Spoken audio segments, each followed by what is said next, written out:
year ago, my life had collapsed around me. I'd worked myself into exhaustion. My father died suddenly, and my relationships were in turmoil. Little did I know at the time, out of my greatest despair was to come the greatest gift.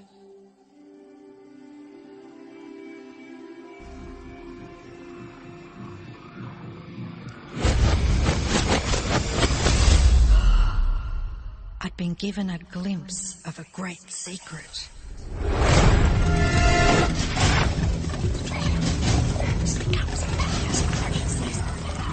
I began tracing the secret back through history.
I couldn't believe all the people who knew this.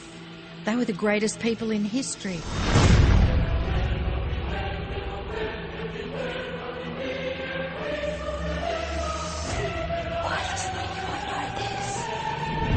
All I wanted to do was share the secret with the world.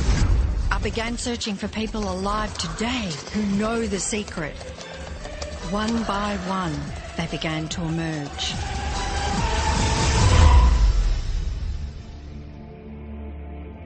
You know, this secret gives you everything you want. Happiness, health, and wealth.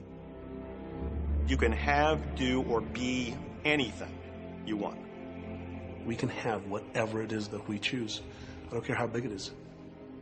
What kind of a house do you want to live in? Do you want to be a millionaire? What kind of a business do you want to have? Do you want more success? What do you really want?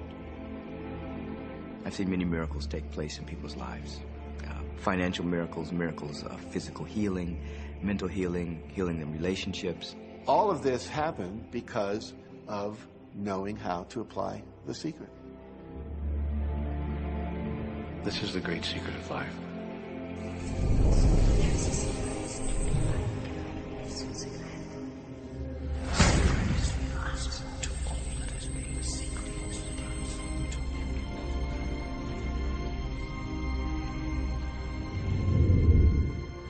You've probably been sitting there wondering, what is the secret? I'll tell you how I have come to understand it. We all work with one infinite power. We all guide ourselves by exactly the same laws. The natural laws of the universe are so precise that we don't even have any difficulty building spaceships. We can send people to the moon, and we can time the landing with the precision of a fraction of a second.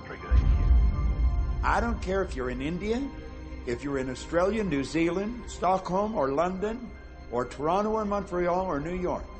We're all working with one power, one law. It's attraction. The secret is the law of attraction. Everything that's coming into your life, you are attracting into your life. And it's attracted to you by virtue of the images you're holding in your mind.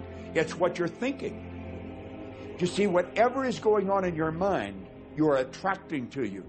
Now, wise people have always known that. You can go right back to the ancient Babylonians. They've always known this. It's a small, select group of people.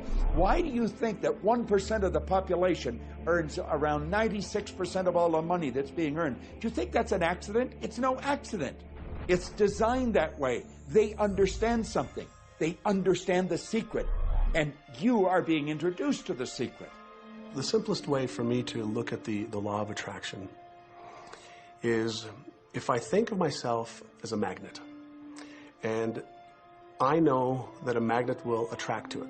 Very basically put, the law of attraction says that like attracts like. But we're really talking at a level of thought. Our job as humans is to hold on to the thoughts of what we want, make it absolute clear in our minds what we want, and from that we start to invoke one of the greatest laws in the universe, and that's the law of attraction. You become what you think about most, but you also attract what you think about most. If you see it in here, you're going to hold it here. And that principle can be summed up in 3 simple words. Thoughts become things. What most people don't understand is a thought has a frequency. Every thought has a frequency. We can measure a thought. And so if you're thinking that thought over and over and over again, or if you're imagining in your mind, okay, having that brand new car, having the money that you need, building that company, finding your soulmate, if you imagine what that looks like, you're emitting that frequency on a consistent basis. Thoughts are sending out that magnetic signal that is drawing the parallel back to you. See yourself living in abundance, and you will attract it. It always works. It works every time with every person. Here's the problem. Most people are thinking about what they don't want, and they're wondering why it shows up over and over and over again. The law of attraction doesn't care whether you perceive something to be good or bad, or whether you don't want it or whether you do want it. It's responding to your thoughts. So if you're sitting there looking at a mountain of debt, feeling terrible about it, that's the signal you're putting out into the universe. Wow, I feel really bad because of all this debt I've got. You're just affirming it to yourself. You feel it on every level of your being. That's what you're going to get more of.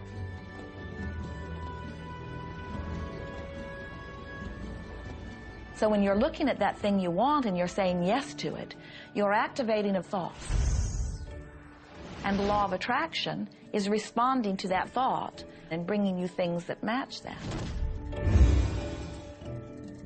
But when you are looking at something that you do not want and you shout no at it, you're actually not pushing it away. Instead, you're activating the very thought of what you do not want, and now law of attraction is lining those things up for you also. This is a universe that is based upon attraction. Everything is about attraction. The law of attraction is always working. Whether you believe it or understand it or not, it's always working. You might be thinking about the past or the present or the future, but whether you're remembering or observing or imagining, still in that process you are activating thought. And law of attraction, which is the most powerful law in the universe, is responding to your thought. Creation is always happening. Every time an individual has a thought or a prolonged, chronic way of thinking, they're in the creation process. Something is going to manifest out of those thoughts. Law of attraction says, we'll give you whatever it is you say and focus on. And so if you're complaining about how bad it is, what you're creating is more of how bad it is. Oh, look! I got that!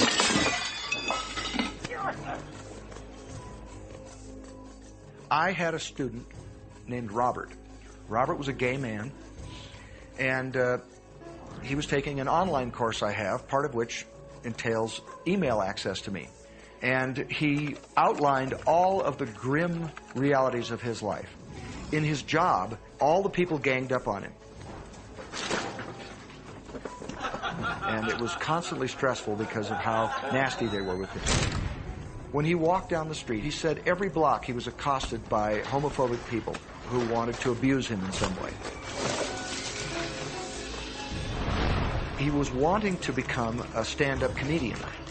And when he went out and did a stand-up comedy job, everybody heckled him about being gay. And his whole life was one of a lot of unhappiness and misery, and it all focused around this idea of being attacked because he was gay.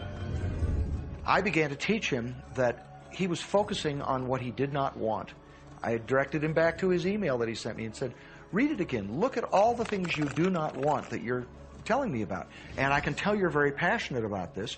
When you focus on something with a lot of passion, it makes it happen even faster. And then he really started taking this thing about focusing on what you want to heart. And he began really trying it. What happened within the next 6 to 8 weeks was absolutely a miracle. He said that all the people in his office that had been harassing him either transferred to another department, quit working at the company, or started totally leaving him alone, and he began to love his job. He noticed that when he was walking down the street that nobody came up to him and harassed him anymore. They just weren't there. I'm a very, very gay man. When he went and did his stand-up comedy routines, he started getting standing ovations and nobody was heckling him. His whole life changed because he changed from focusing on what he did not want, what he was afraid of, what he wanted to avoid, to focusing on what he did want. So we may be very positive in our outlook and orientation, and we tend to attract positive people and positive events and circumstances. We may be very negative in our orientation, or very angry, in which case we tend to attract negative, angry people and negative, angry circumstances. And so you end up attracting to you the predominant thoughts that you're holding in your awareness, whether those thoughts are conscious or whether they're unconscious. That's the rub.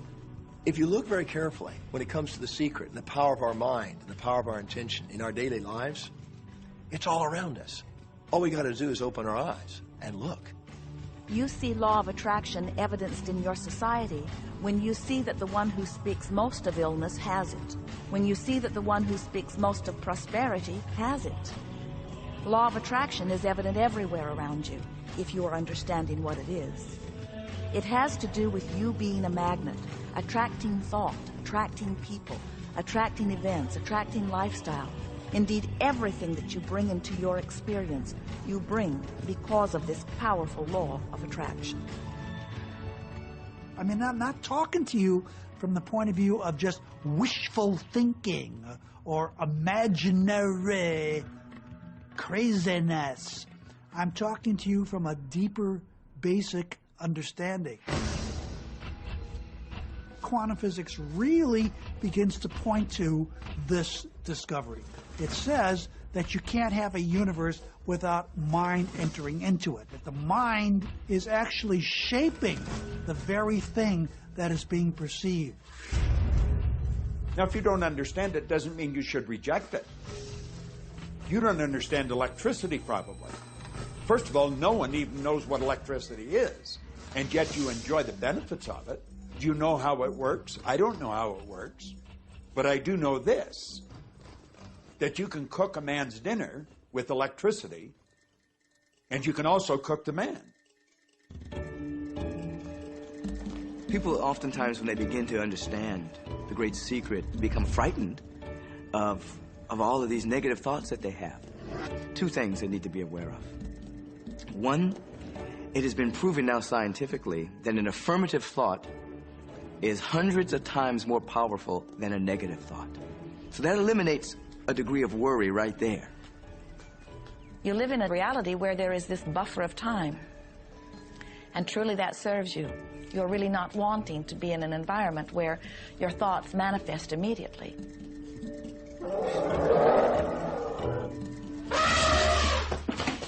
The evidence is long in coming, and that is really a good thing.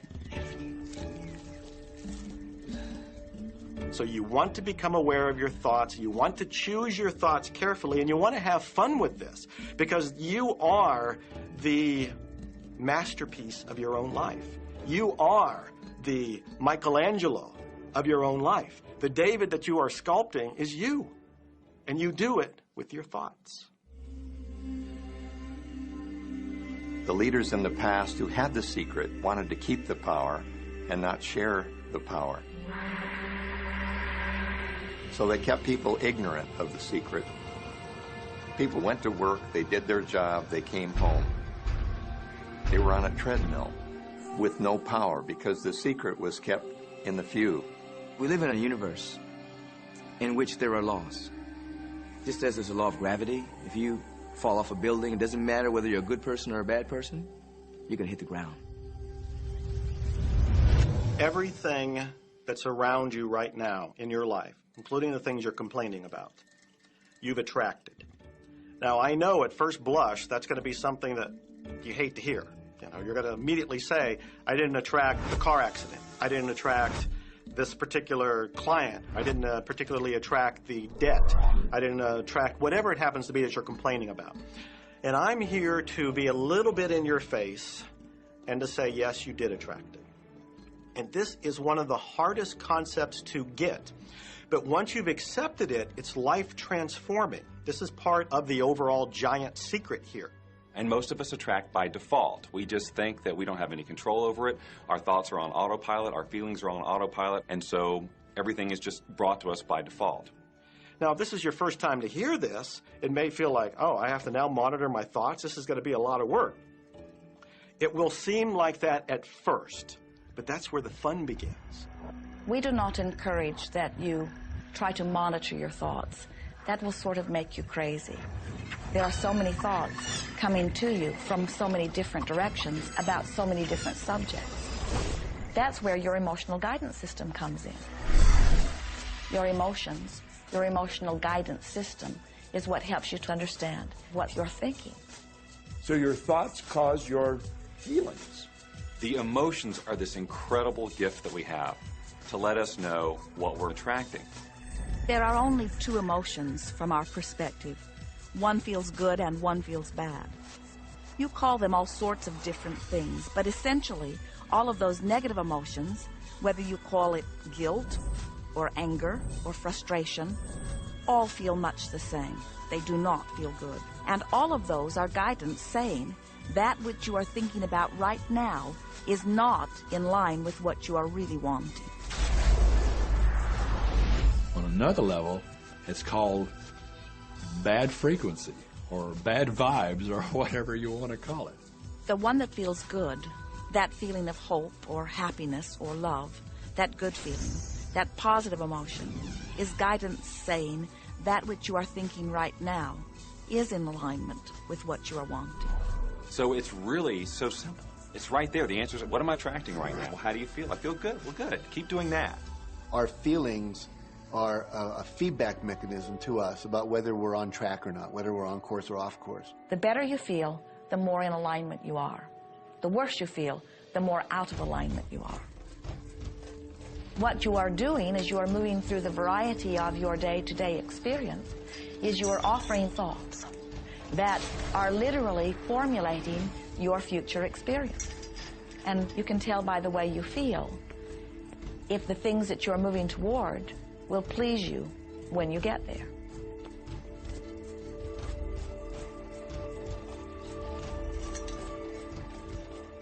Whatever it is you're feeling is a perfect reflection of what is in the process of becoming. And you're getting exactly what you're feeling about, not so much what you're thinking about. That's why people, if they stub their toe out of bed, they tend to spiral.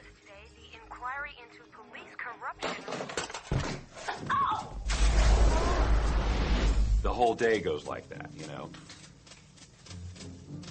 They have no clue that a simple shifting of their emotions can change their entire day and life. If you start out having a good day and you're in that particular happy feeling, as long as you don't allow something to change your mood, you're going to continue to attract, by the law of attraction, more situations, circumstances, people that sustain that happy feeling. Good days, bad days, rich get richer, poor get poorer. It's all about what these people are predominantly and continually feeling. You can begin right now to feel healthy. You can begin to feel prosperous. You can begin to feel the love that's surrounding you, even if it's not there. And what will happen is the universe will correspond to the nature of your song. The universe will correspond to the nature of that inner feeling and manifest, because that's the way you feel. So basically what you focus on with thought and feeling is what you attract into your experience, whether or not it's something you want.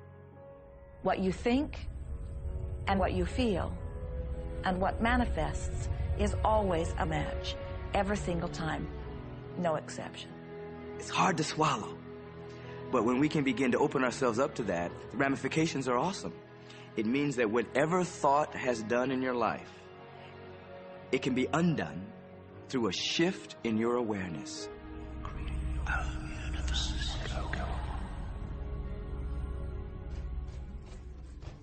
It's really important that you feel good, because this feeling good is what goes out as a signal into the universe and starts to attract more of itself to you.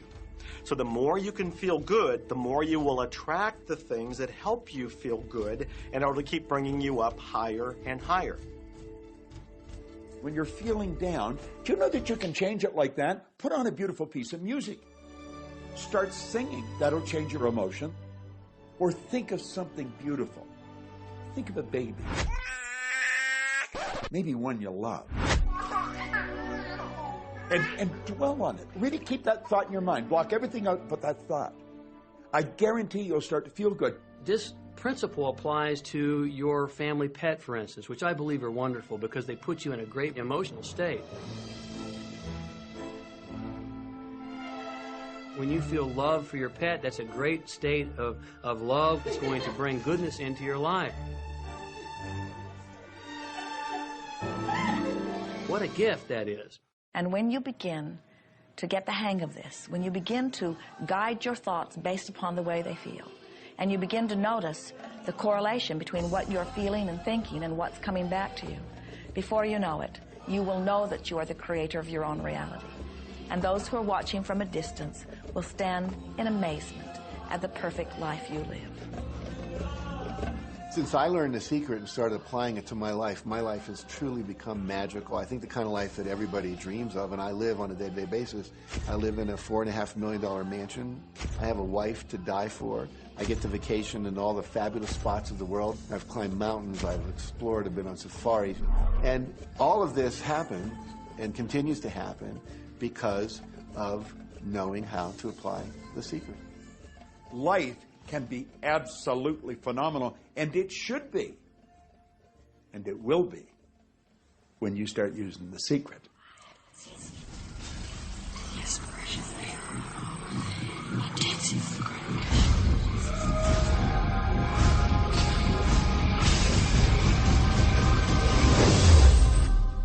Well, a lot of people ask me what their job is in the creative process and what the job of the universe is. So let's look at that for a moment. Let's use this metaphor. If you think about Aladdin and his lamp, you've probably heard of that one. I mean, Aladdin picks up the lamp and he dusts it off, and out pops the genie.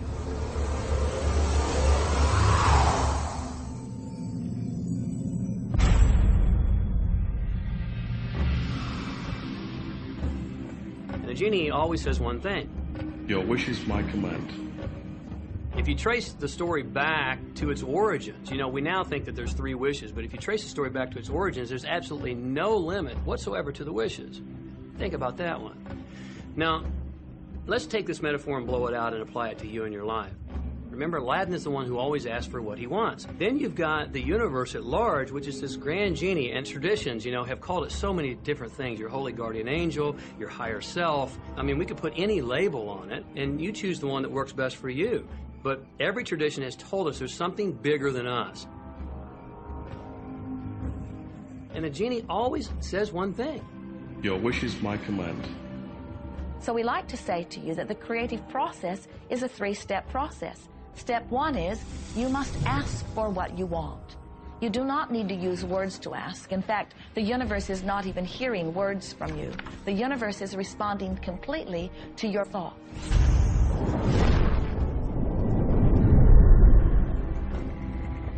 What do you really want? Sit down and write it out on a piece of paper. Write it in the present tense.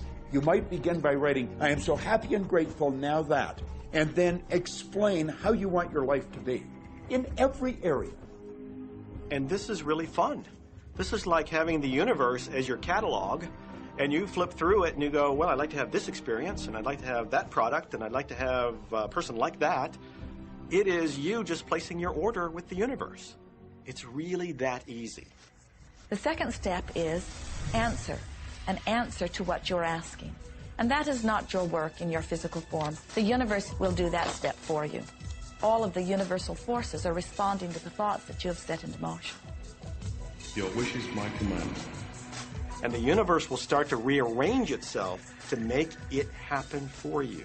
Most of us have never allowed ourselves to want what we truly want because we can't see how it's going to manifest. If you do just a little research, it is going to become evident to you that anyone that ever accomplished anything did not know how they were going to do it. They only knew they were going to do it. You don't need to know how it's going to come about. You don't need to know how the universe will rearrange itself. You don't know how. It'll be shown to you. You will attract the way. So then our friends say, something must be going terribly wrong because I know I am asking, so where's my stuff? And we say, you are asking. You are completing step one. You can't help but do that. The universe is answering every time, no exception. But there is another step that you must understand, and it is called step 3, which is the receiving step, which means you must bring yourself into alignment with what you're asking for. When you're in alignment with what you want, you feel wonderful. That's what enthusiasm is. That's what joy is. That's what appreciation is. That's what that feeling of passion is. But when you are feeling despair or fear or anger, those are strong indicators that you are not right now in alignment with what you're asking for. And so when you begin to realize that the way you feel is everything, and you begin to direct your thoughts based upon how they feel, little by little, you can find the feeling place of it, and now you are one with it, and now it must manifest into your experience.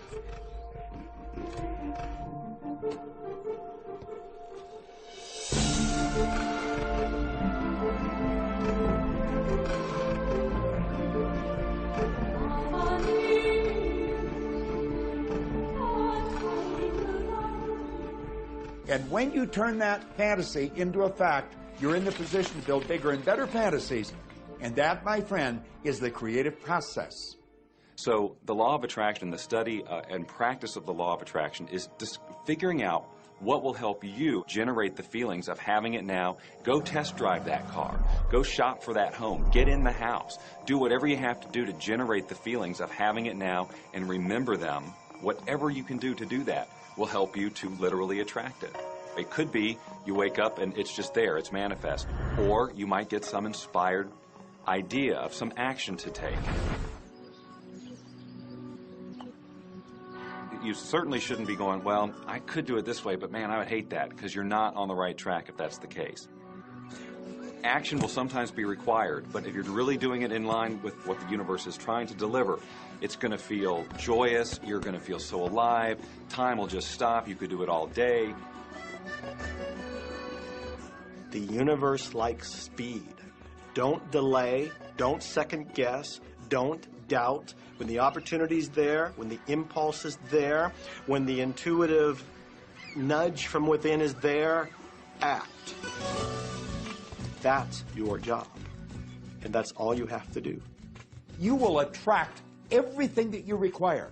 If it's money you need, you'll attract it. If it's people you need, you'll attract it. If it's a certain book you need, you'll attract it.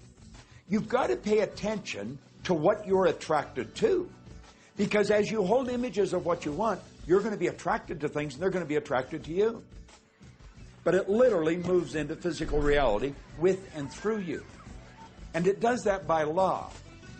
You can start with nothing. And out of nothing, and out of no way, a way will be made. Think of this. A car driving through the night, the headlights only go 100 to 200 feet forward. And you can make it all the way from California to New York driving through the dark because all you have to see is the next 200 feet. And that's how life tends to unfold before us. And if we just trust that the next 200 feet will unfold after that, the next 200 feet will unfold after that, your life will keep unfolding and it will eventually get you to the destination of whatever it is you truly want because you want it.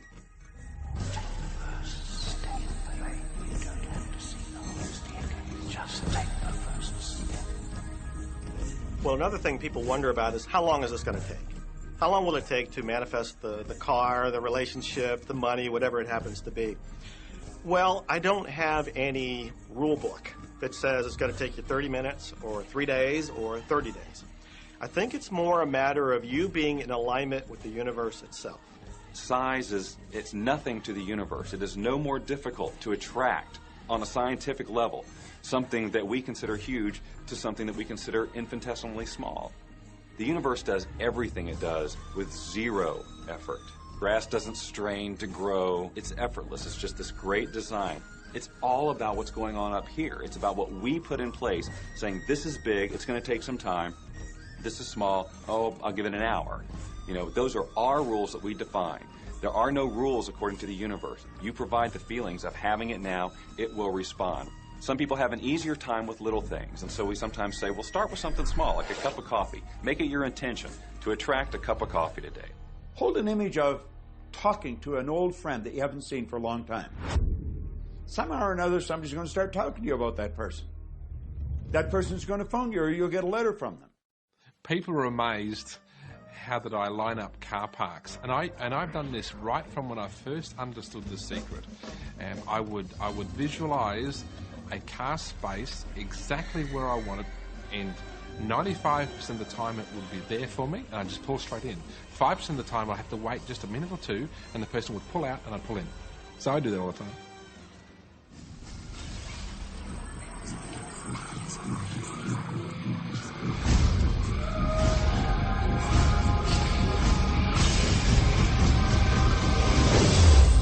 A lot of people feel stuck or in prison or confined by their current circumstances.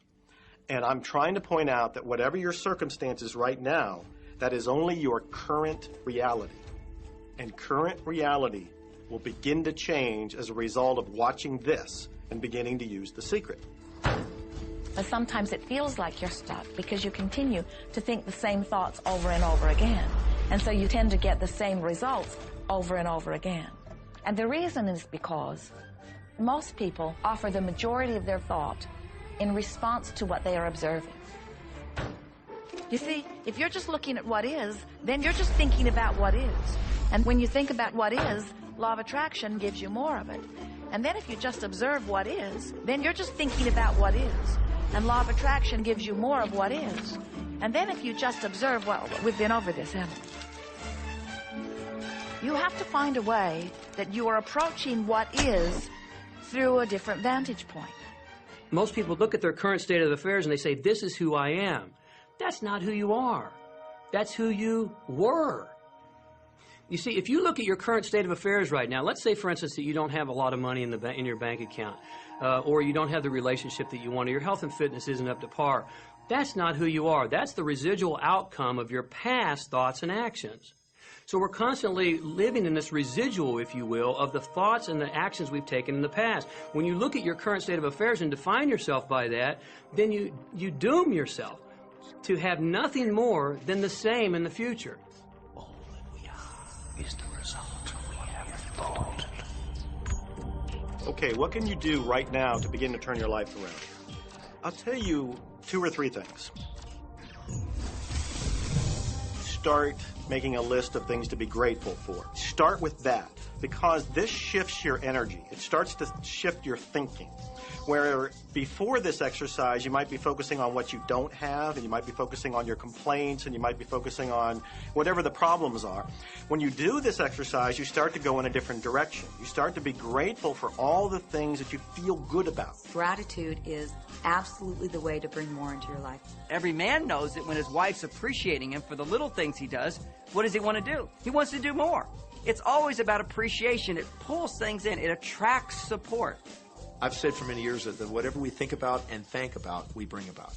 Because that's that feeling that you have to have, you know. And so for me, it's been such a powerful exercise every morning to get up and say thank you. Every morning when my feet hit the floor, thank you. And then I start running through what I'm grateful for as I'm going to brush my teeth and do the things I do in the morning. And I'm not just thinking about them and doing some rote routine, but I'm putting it out there and I'm feeling the feelings of gratitude.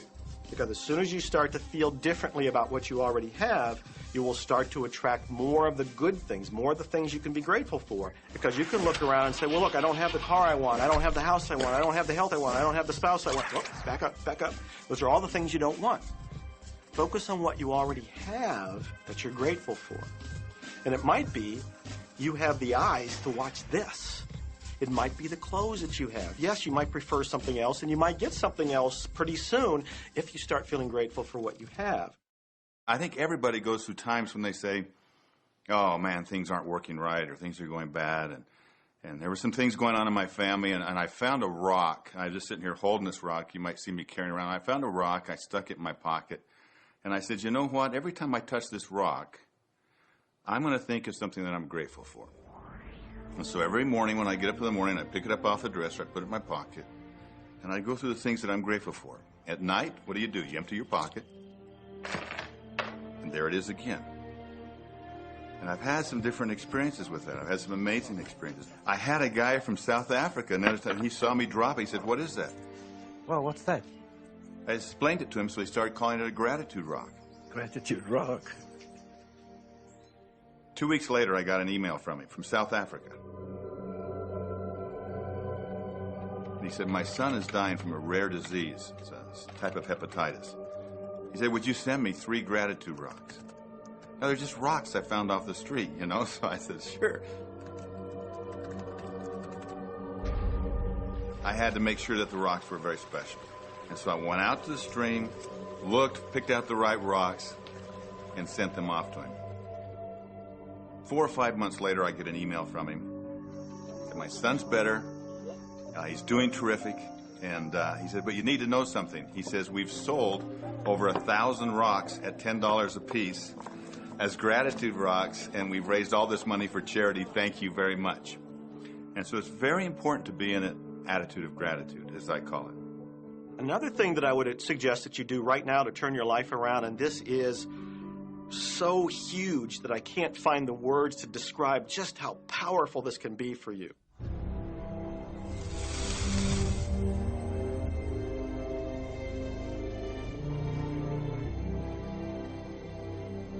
I took the visualization process from the Apollo program and instituted it during the 1980s and 90s into the Olympic program.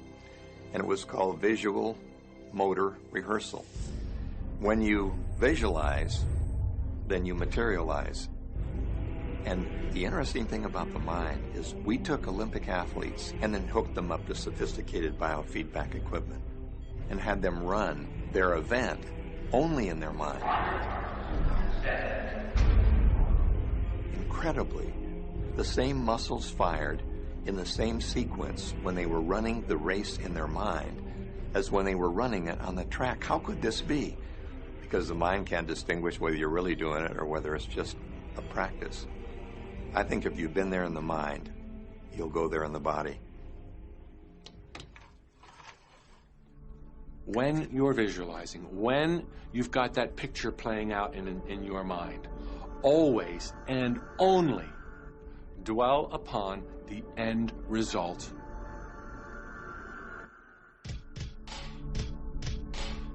Here's an example. Look at the back of your hands right now. Really, look at the back of your hands. The color of your skin, the freckles, the blood vessels, the rings, the fingernails, the fake fingernails. Take in all those details right before you close your eyes. And then see those hands, your fingers, wrapping around the steering wheel of your brand new car.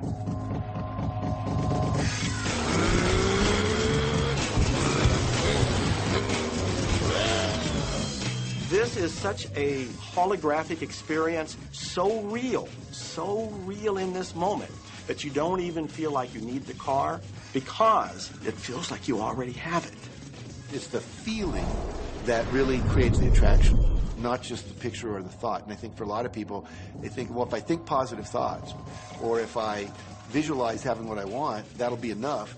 But if you're doing that and still not feeling abundant or feeling, loving and joyful, then it doesn't, from my mind, really create the power of the attraction. This is where the secret actually moves into action. You put yourself in the feeling place of really being in that car, not, oh, I wish I could get that car, or someday I'll have that car, because that's a very definite feeling associated with that. It's not in the now, it's not, it's in the future. If you stay in that feeling, it will always be in the future. Feel the joy, feel the happiness, no matter how silly it seems in that dark and quiet room, and you're going, woohoo! Do it! A lot of people will say, come on, do I have to do that? How bad do you want change?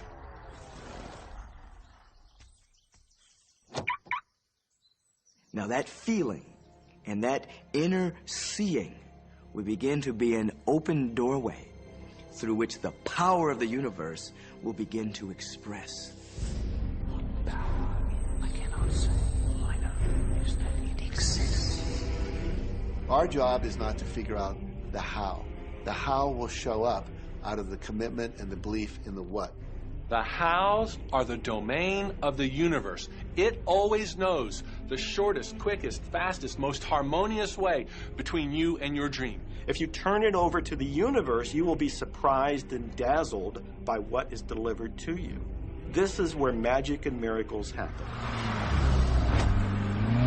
Well, I would say you want to do this virtually daily, but my disclaimer is this should never be a chore. What's really bottom line importance here to the whole secret is feeling good. You want to feel exhilarated by this whole process. You want to be high, happy, in tune as much as possible. The only difference between people who really are living this way and people who aren't, living in the magic of life, is that the people who are living in the magic of life have habituated ways of being.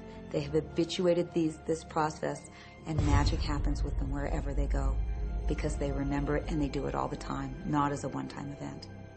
People hold that for a while, and they're really a champion at it. And they say, you know what, I'm fired up, I saw this program, and I'm going to change my life. And yet, results aren't showing, and beneath the surface, it's just about ready to break through. And someone will look at the surface results and go, this stuff doesn't work. And you know what? The universe says, your wish is my command. And it goes down. Knowing the law of attraction, I wanted to really put it to use and to see if it was, what would happen.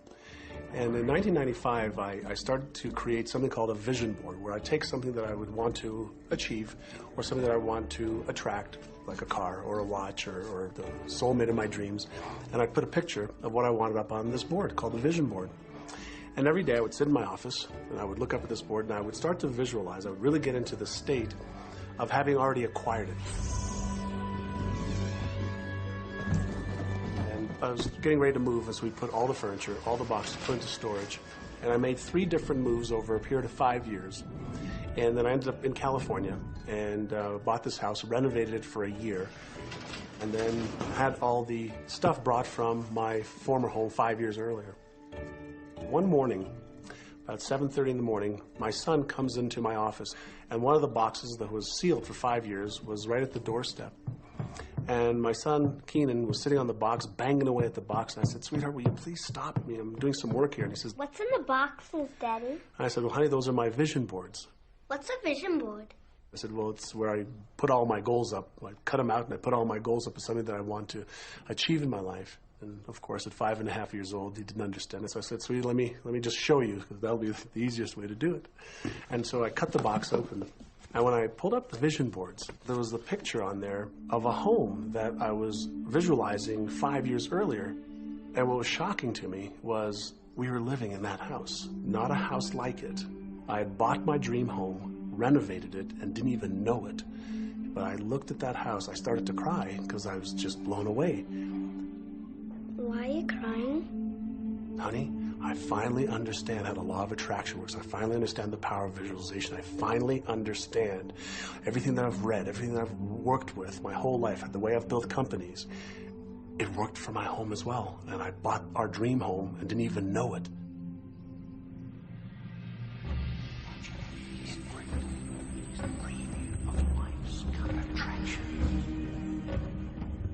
Decide what you want. Believe you can have it. Believe you deserve it. Believe it's possible for you.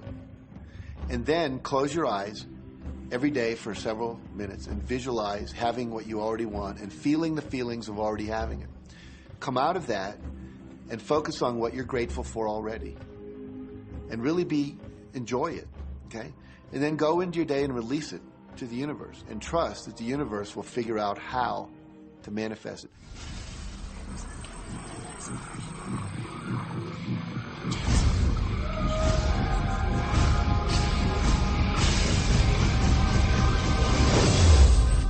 No, The Secret was definitely a real transformation for me because I grew up in a family where my dad was very negative, thought that rich people were people that had ripped everyone off, thought that anyone who had money, must have deceived somebody.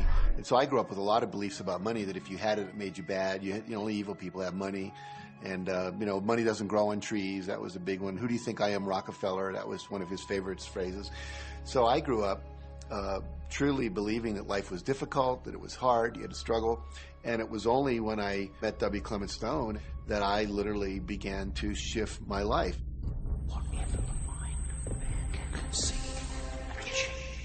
When I was working with Stone, he said, I want you to set a goal that's so big that if you achieved it, it would blow your mind. And you would know it's only because of what I've taught you that you would have achieved this goal. Well, at the time, I was making about $8,000 a year. And for some reason, I wanted something that was really measurable. So I said, I want to make $100,000 in a year. Now, I had no idea how I could do that. I saw no strategy, no possibility, but I just said, I'm going to declare that, I'm going to believe it, I'm going to act as if it's true, and release it. And so I did that. And one of the things he taught me was every day to close your eyes and visualize the goal as if it's already achieved. And I had actually made a $100,000 bill that I put on the ceiling. So the first thing I'd see when I woke up, I'd look up and there it was. It would remind me that this was my intention. And then I would close my eyes and visualize having this $100,000 a year lifestyle. And interestingly enough, nothing major happened for about 30 days. I didn't have any great breakthrough ideas. No one was offering me more money. And all of a sudden, I was in the shower. It was about 4 weeks into it, and I had a $100,000 idea. It just came right into my head. I had a book I had written, and I said, if I could sell 400,000 copies of my book at a quarter each, that'd be $100,000.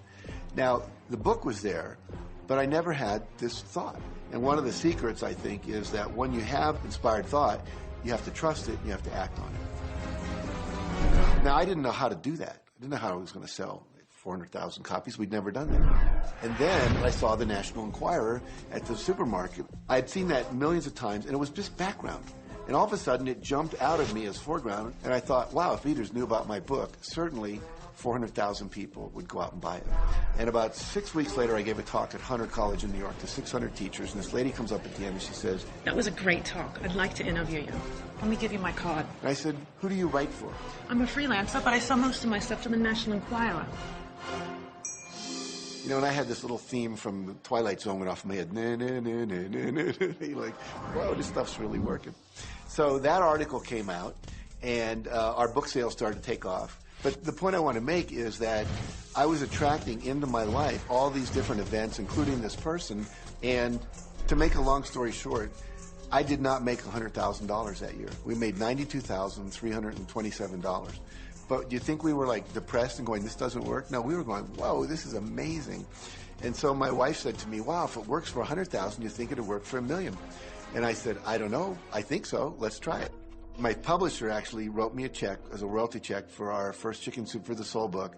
And he actually put a smiley face in his signature because it was the first $1 million check he'd ever written. And so I know from my own experience, because I wanted to test it, does this secret really work? And when we put it to the test, it absolutely worked. And now I live my life from that every single day. Well, I can just imagine what a lot of people that are watching this are thinking. And that is, how can I attract more money into my life? How can I get more of the green stuff? How can I get more wealth and prosperity? How can I, when I love my job, deal with the credit card debt that I have? And the realization that maybe there's a ceiling on the money that can come in because it's coming to me through my job. How can I bring in more? Intended. This goes back to one of the things we've been talking about throughout the whole secret. Your job is to declare what you would like to have from the catalog of the universe. Well, if cash is one of them, say how much you would like to have. I would like to have $25,000 unexpected income within the next 30 days. or whatever it happens to be. It should be believable for you. Most people have a goal of getting out of debt.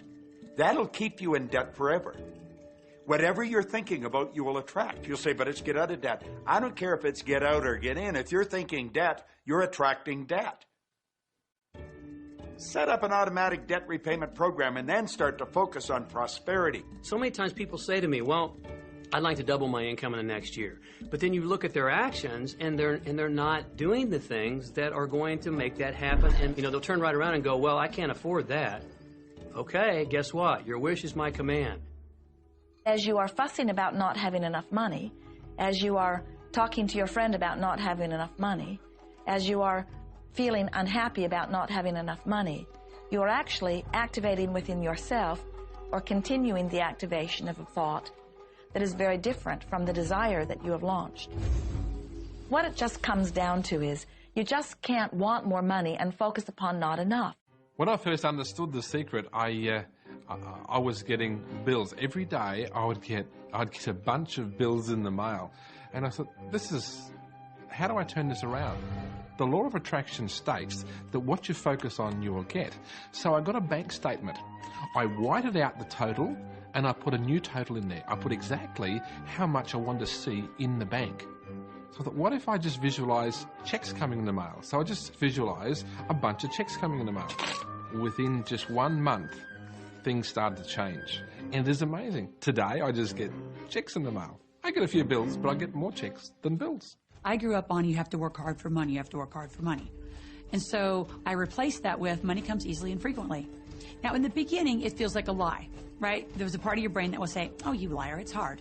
So you have to know it's this little tennis match that will go on for a while. When it comes to creating wealth, wealth is a mindset. It's all about how you think. I'd say 80% of my coaching that I do one-on-one with folks is about their psychology and the way they think. And I know when people are listening, they say, oh, well, you can do it, I can't. Every person has the capability to change the way they're in a relationship and conversation with money. I find so many people who maybe make a tremendous amount of money, but their relationships stink. That's a technical term, by the way. And that's not wealth. It really isn't. You can go after the money and you might get rich, but it doesn't guarantee you'll be wealthy. I'm not suggesting that money isn't a part of wealth. It absolutely is. But it's only a part. And then I meet a lot of people who are quote-unquote spiritual, but they're sick and broke all the time. That's not wealth either. Life is meant to be abundant in all areas. Many people in Western culture are striving for success. They want to have the home, they want their business to work, they want all of these things. But what I found in my research is that having those things certainly doesn't guarantee what we really want, which is happiness. And that's when all those outer things come. They don't come from going after them first to get happiness. It's backwards. You go for the sense of inner joy, of inner peace, of inner vision first, and then all the other things from the outside appear.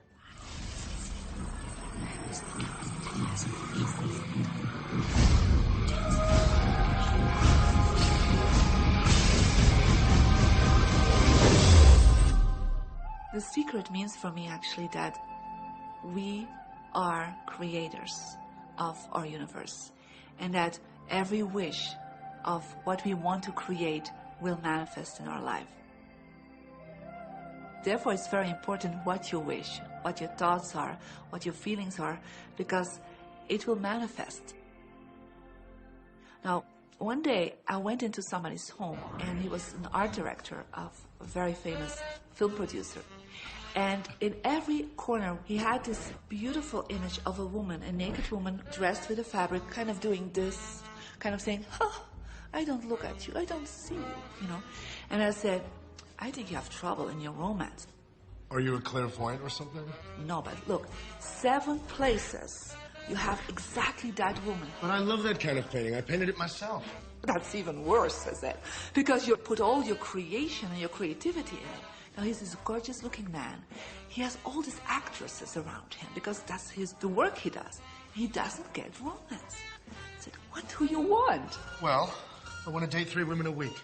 Okay, paint yourself with 3 women and hang it in every corner.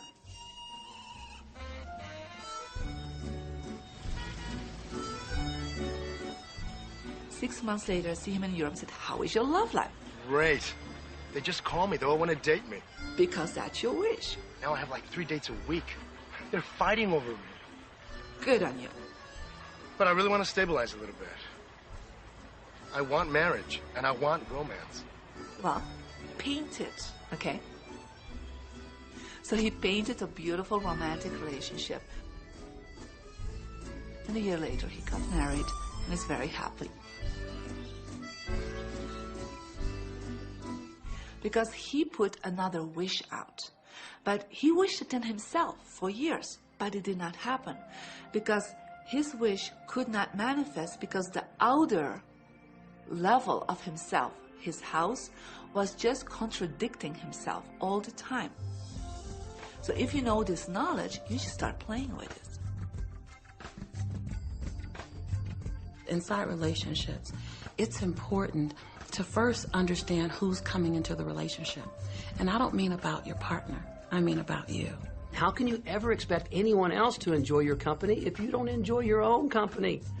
And so, again, the law of attraction or the secret is about bringing that into your life, and you've got to get really, really clear. Here's the question I would ask you to consider. Do you treat yourself the way that you want other people to treat you? You become the solution for you. Don't now you owe me and you need to give me more. Instead, give more to yourself. Take time off to give to yourself, in a sense, to fill yourself up to fullness, to where now you can overflow in giving. I got into many relationships expecting my partner to show me my beauty. I needed to see him showing me my beauty because I didn't feel beautiful. Because when I was growing up, my sheroes were Charlie's Angels, or the Bionic Woman, Wonder Woman. And though they were wonderful women, none of them looked like me. It wasn't until I stopped and I fell in love with Lisa, full lips, round hips, mocha skin, afro, that the rest of the world began to fall in love with Lisa. There's something so magnificent about you. I have been studying me for 44 years. I want to kiss myself. Because you're going to get to love yourself. I'm not talking about conceit. I'm talking about a healthy respect for yourself. And as you love yourself, you'll love others. Sometimes people will say, those people at work are so negative, or the man I live with is so angry, or my children are so worrisome to me. And we say, you must orient yourself to the best part of those people who surround you. We encourage that you get a notebook and that you make a list of the positive aspects of the people that you spend a lot of time with.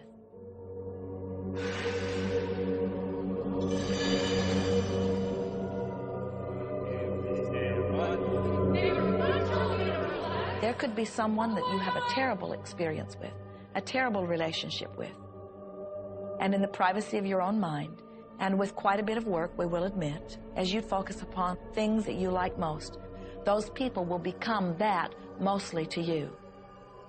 And even though you cannot create in their reality, if they are in a mood or an attitude that doesn't match the mood or attitude that you have about them, they'll zig while you zag. Law of attraction will not put you in the same space together. Your frequencies don't match up. If you knew your potential to feel good, you would ask no one to be different so that you can feel good. You would free yourself of all of that cumbersome impossibility of needing to control the world or control your mate or control your child. You are the only one who creates your reality. For no one else can think for you. No one else can do it. It is only you. Every bit of it you.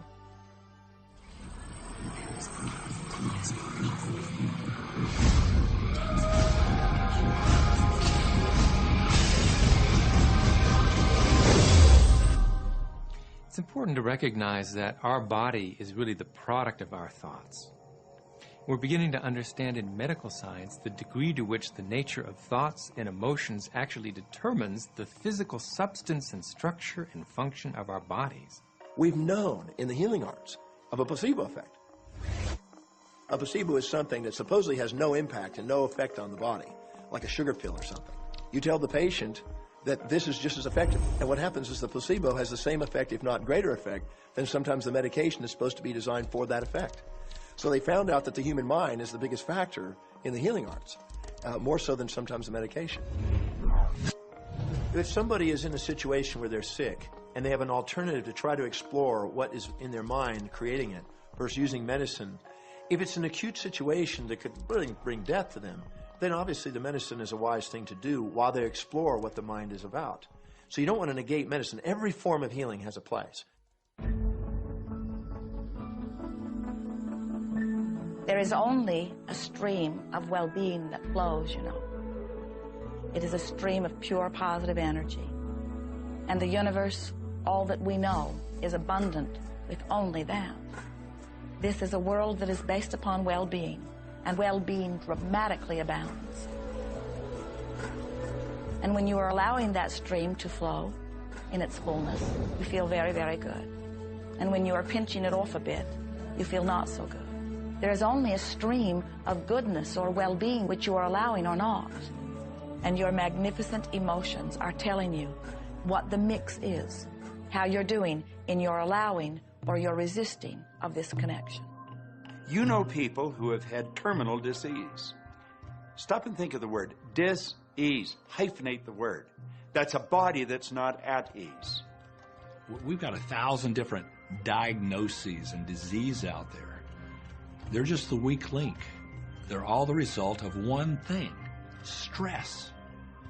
And you put enough stress on the chain, you put enough stress on the system, and one of the links breaks.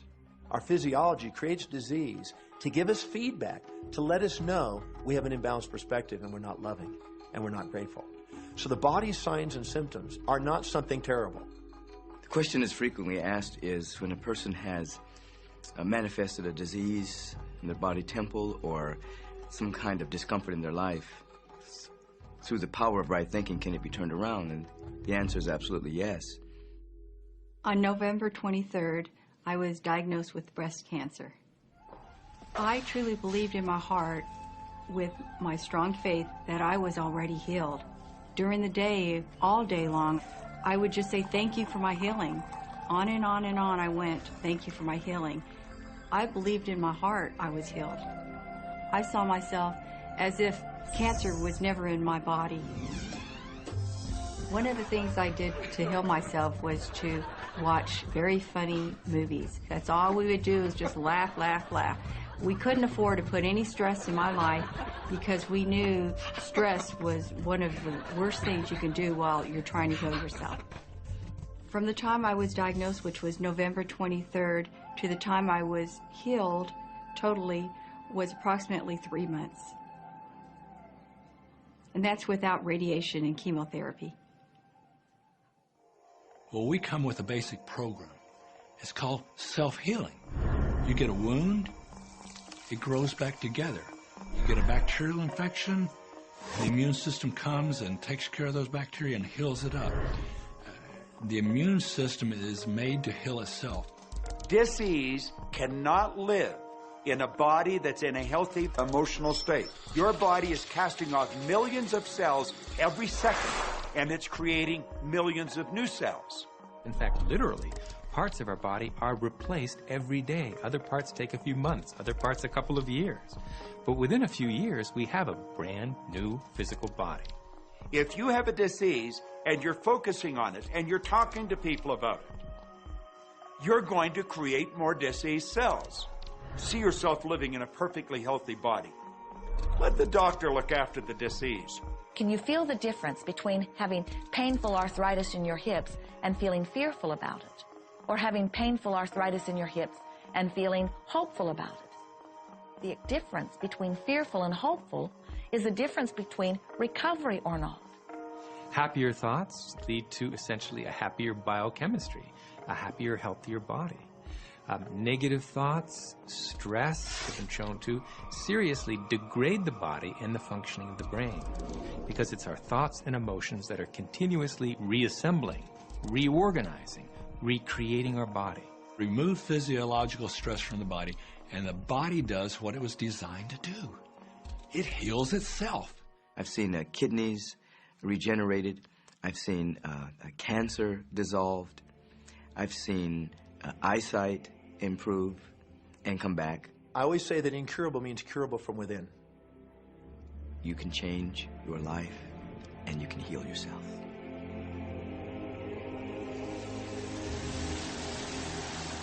Well, my story begins on March 10, 1981. It really changed my whole life. It was a day I'll never forget. I crashed an airplane.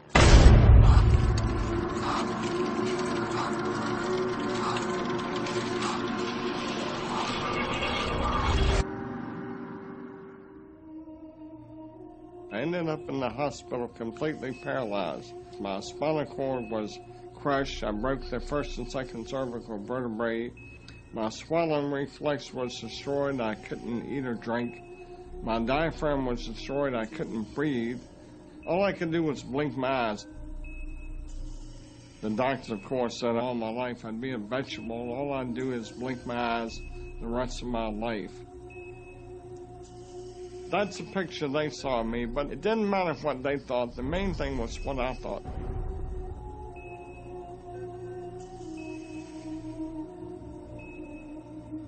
I picture myself being a normal person again, walking out of that hospital.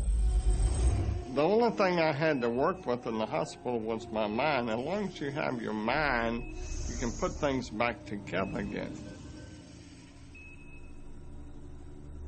I was hooked to a respirator, and they said I'd never breathe on my own again because my diaphragm was destroyed. But this little voice kept saying to me, breathe deep, breathe deep.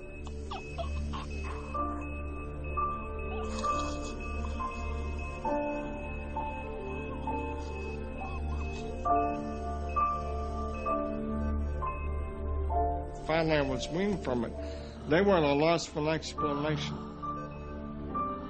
See, I could not afford to allow anything to come in my mind that would distract me from my goal and from my vision.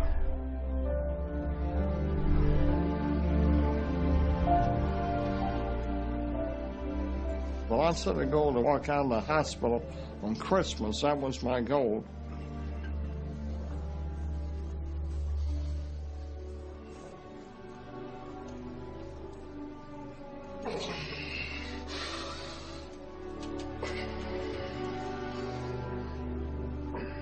Eight months later, I walked out of the hospital on my own 2 feet. They said it couldn't be done. That's a day I will never forget. For people that are sitting out there right now watching this program that are hurting, if I wanted to sum up my life and sum up for people what they can do in life, I would sum it up this way in 6 words. Man becomes what he thinks about.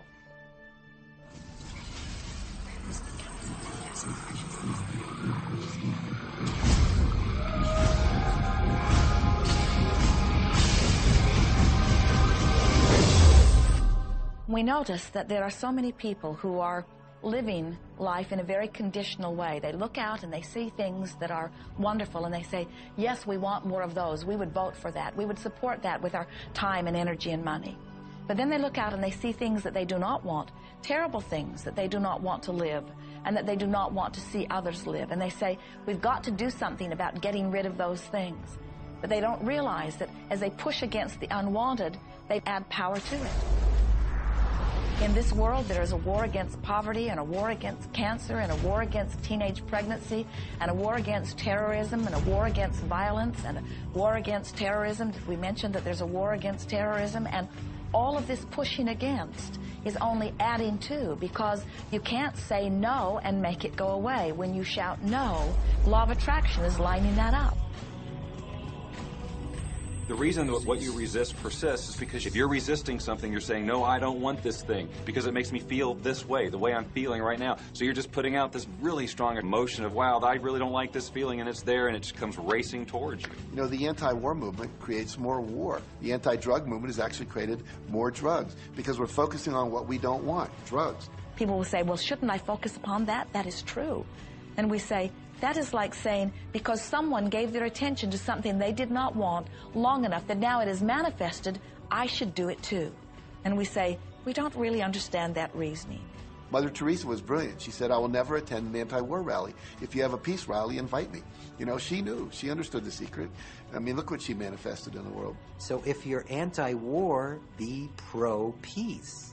If you're anti-hunger, be pro people having more than enough to eat.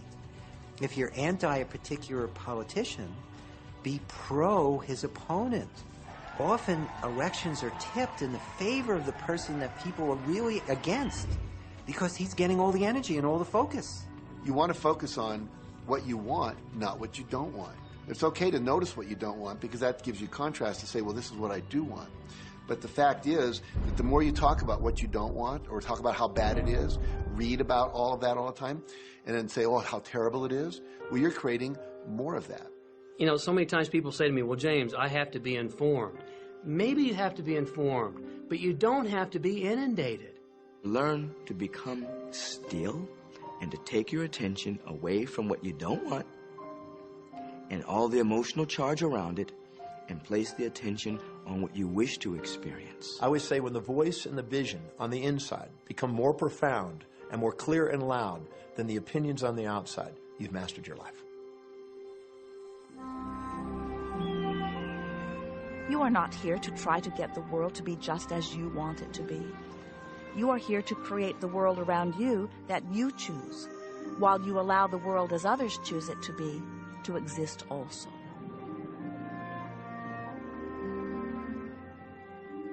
One of the questions I get almost all the time, and it's probably on somebody's mind right now if it's not on yours, and that's the idea that, well, if everybody uses The Secret and they all treat the universe like a catalog, aren't we going to run out of stuff? Won't everybody just make a run for it and bust the bank? What's beautiful about the teaching of the Great Secret is that there's more than enough to go around for everyone. There is a lie that acts like a virus within the mind of humanity. And that lie is there's not enough good to go around. There's lack, and there's limitation, and there's just not enough. That lie has people living in fear, greed, stinginess, and those thoughts of fear, greed, stinginess, and lack become their experience. So the world has taken a nightmare pill. Now the truth is, there's more than enough good to go around. There's more than enough creative ideas. There's more than enough power. There's more than enough love.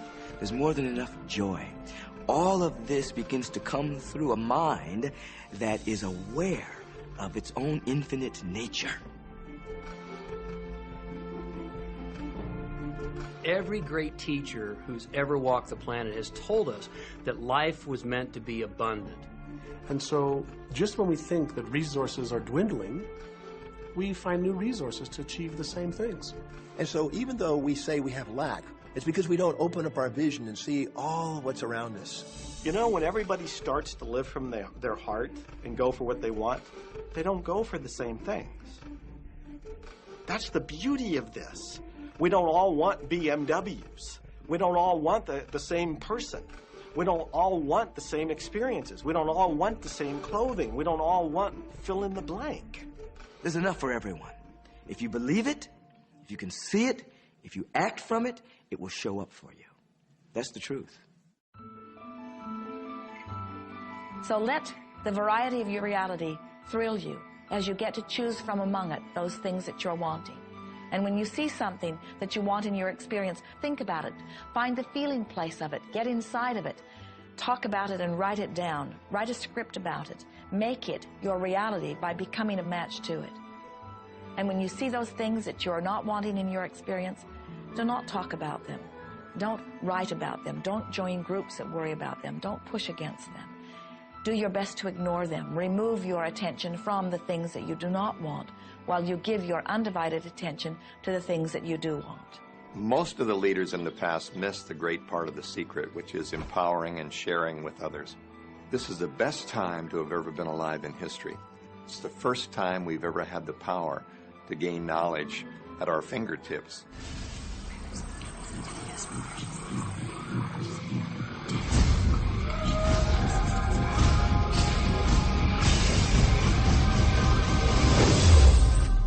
When we look around us, even at our own bodies, what we see is the tip of the iceberg. Think of this for a moment. Take your hand and look at it. Now, your hand looks solid, but it's really not. If you put it under a proper microscope, you'd see a massive energy vibrating. Everything is made up of the exact same thing, whether it's your hand, whether it's the ocean, or whether it's a star. Everything is energy. And let me help you understand that just a little bit.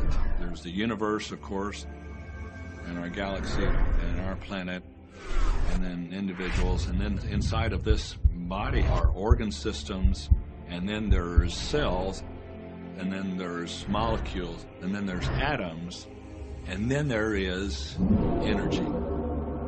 So there are a lot of levels to talk about something on, but everything in the universe is energy.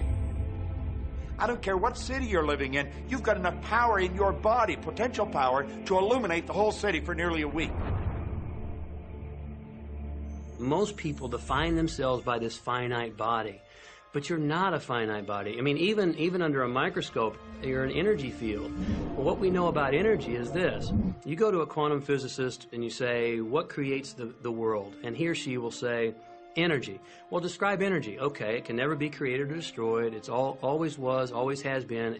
Everything that ever existed always exists. It's moving into form, through form, and out of form. Okay, great. You go to a theologian and you ask the question, what created the universe? And he or she will say, God. Okay, describe God. Always was and always has been, never can be created or destroyed, all that ever was, always will be, always moving into form, through form, and out of form. You see, it's the same description, just different terminology. And so if you think you're this meat suit running around, think again. You're a spiritual being. You're an energy field operating in a larger energy field. We're all connected. We just don't see it. There isn't an out there and an in here. Everything in the universe is connected. It's just one energy field. You are extensions of source energy, and you are here in these magnificent bodies, but your bodies have distracted you, for the most part, from who you really are. You are source energy. You are eternal beings. You are God force. You are that which you call God. Scripturally, we could say that we are the image and the likeness of God. We could say we are another way that the universe is becoming conscious of itself. We could say that we are the infinite field of unfolding possibility. All of that would be true. Every great tradition has told you that you were created in the image and the likeness of the creative source. That means that you have God potential and power to create your world, and you are. You are. And maybe you've created things to this point that are wonderful and worthy of you, and maybe you haven't. The question I'd ask you to consider is, do the results you have in your life, are they what you really want? And are they worthy of you? If they're not worthy of you, then when would now be the right time to change those? Because you have the power to do that.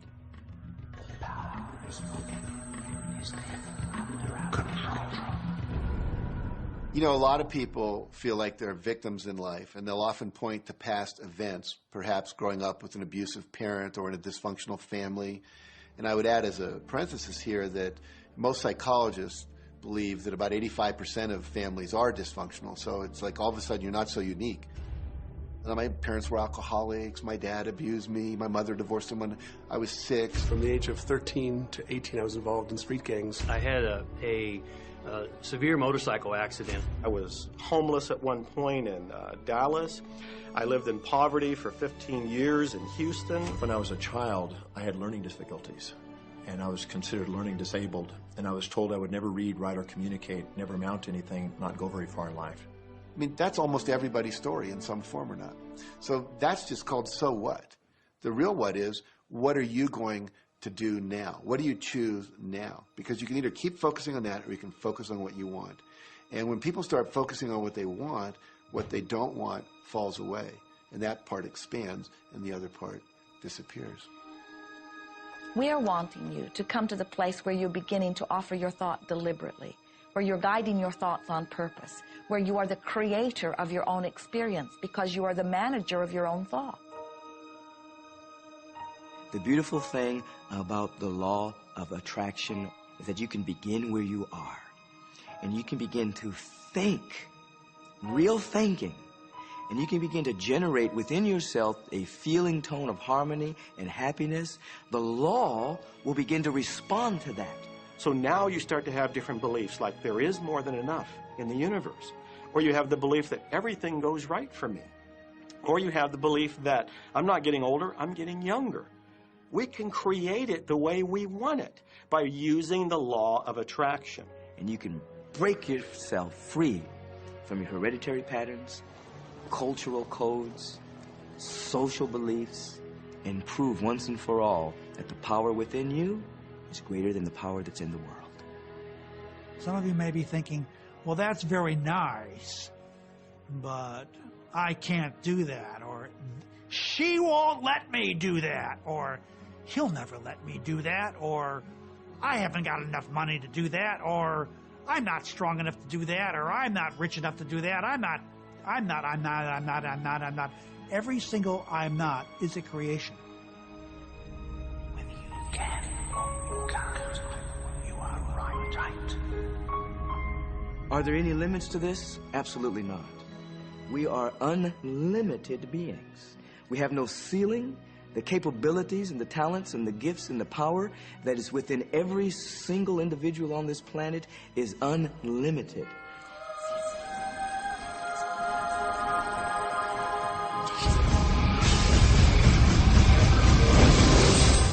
There is no blackboard in the sky on which God has written your purpose, your mission in life. There's no blackboard in the sky that says Neil Donald Walsh, a handsome guy who lived in the first part of the 21st century, who, then there's a blank, you know, and all I have to do to really understand what I'm doing here, why I'm here, is to find that blackboard and find out what God really has in mind for me. But the blackboard doesn't exist. So your purpose is what you say it is. Your mission is the mission you give yourself. Your life will be what you create it as, and no one will stand in judgment of it now or ever.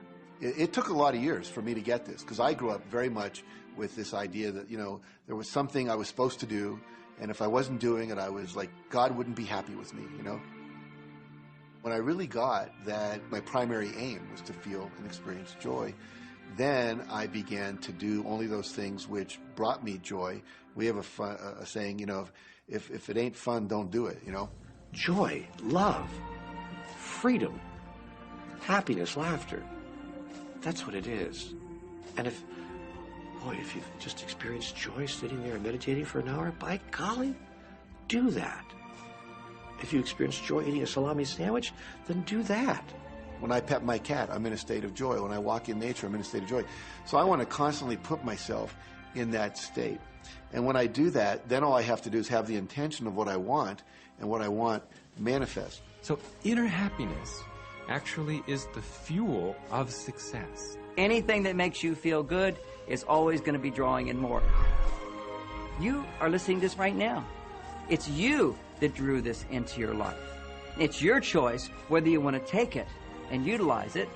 If it feels good, if it doesn't feel good, then you know, let it go. Find something that feels good, that resonates with your heart.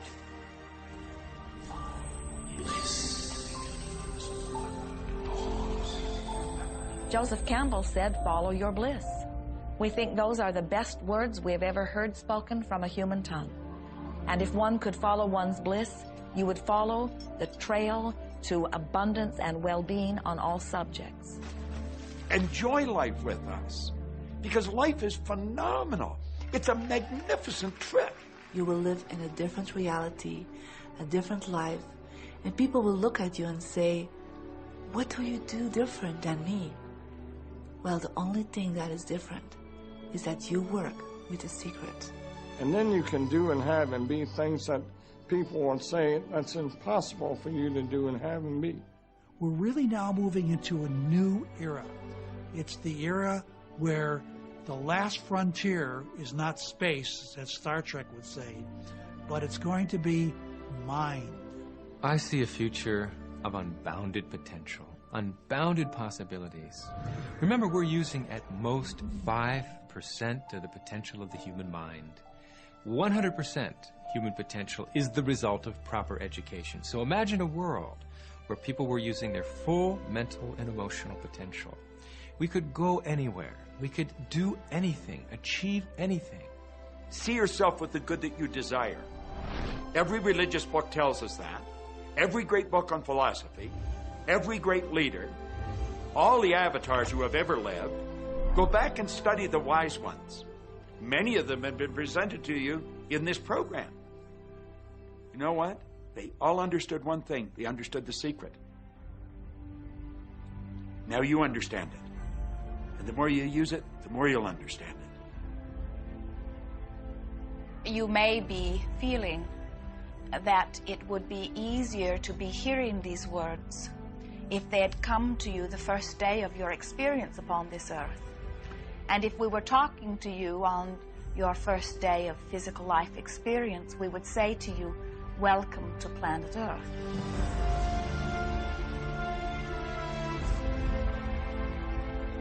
There is nothing that you cannot be or do or have. You are a magnificent creator, and you are here by your powerful and deliberate wanting to be here. Go forth, giving thought to what you are wanting, attracting life experience to help you decide what you want. And once you have decided, giving thought only unto that. Most of your time will be spent collecting data that will help you decide what it is you want. But your real work is to decide what you want and then to focus upon it. For it is through focusing upon what you want that you will attract it. That is the process of creating. I believe that you're great, that there's something magnificent about you. Regardless of what has happened to you in your life, regardless of how young or how old you think you might be, the moment you begin to think properly, there's something that is within you, there's power within you that's greater than the world, it will begin to emerge. It will take over your life. It will feed you. It will clothe you. It will guide you, protect you, direct you, sustain your very existence if you let it. Now that is what I know for sure.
About this.